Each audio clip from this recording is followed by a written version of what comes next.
Our last Ignite speaker for today is an SRE at Datadog who happens to be one of our sponsors. They do some cool things with graphs. Yeah, hi, Mike. So go ahead and shout out to them. He's also a scuba enthusiast, so he's going to be talking about Scuba and Ops. Here is Darron Froese. Scuba Ops.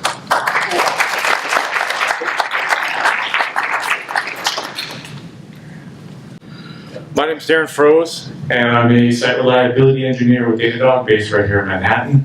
I'm here to talk about two of my favorite things, Scuba and Ops. You might wonder how these two items mix, and well, most of the time they don't actually mix. The times where it has directly mixed for me, I've been sitting on a dive boat or next to a lake with my phone to reboot a server, but there are some parallels that do mix that I want to talk about here today. Yes. First off, both take a team to do properly. So you need more than just a single 10xer. Most diving is done in buddy pairs. So pairs give you redundancy, allow you to specialize, and give you extra situational awareness. Good teams are able to accomplish more and get better results. So these divers that you see went 7 miles underwater from one cave to another and set a world record. But more than 50 people were involved in the attempt. So it takes quite a big team in this case. Good teams also standardize their equipment and procedures, which allow for the same operations for everybody. Now, don't worry, we're not after clones. Everybody still gets to wear their own unique conference t-shirts. But standardization is helpful, because otherwise confusion leads to anger.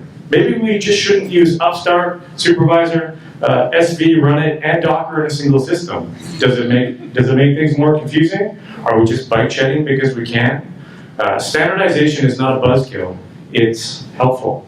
Now, there's an old saying that says this: there are old divers and there are bold divers, but there are no old, bold divers. Teams are not a crutch, they are a necessity, and ego has no place underwater.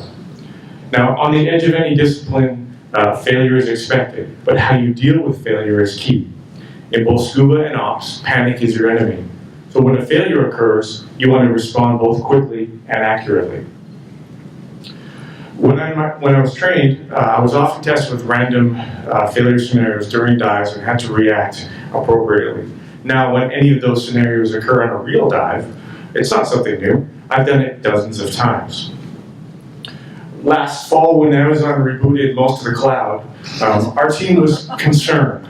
But after one day, we were ahead of schedule, and with practice, reloaded nodes so quickly that it became trivial. Practice makes perfect, as I said. So, actual ops failure events can be complex and have many factors. When you've trained in practice, then your reactions can be more automatic, which can help you adapt to these situations and make them non-events.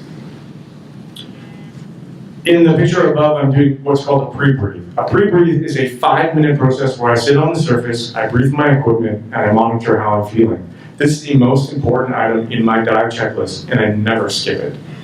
The reason I never skip it is because on one of my earliest dives, I neglected to follow all of the checklists, but doing my pre-breathe exposed a failure that would have killed me. For most of us in ops, skipping some items on the checklist isn't fatal, but for Scuba, checklists save lives. As a technical diver, as well, one of anything is never enough.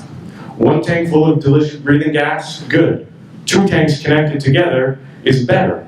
Single points of failure, as many people have talked about, are to be avoided at all costs. Just like anything in life, even basic competency takes time, money, and desire. Mastery of any subject takes even more of the same. If you've plateaued and want to keep growing, just keep swimming. So this is actually called the dive profile, and it's a pretty bad one, if anyone knows what that looks like.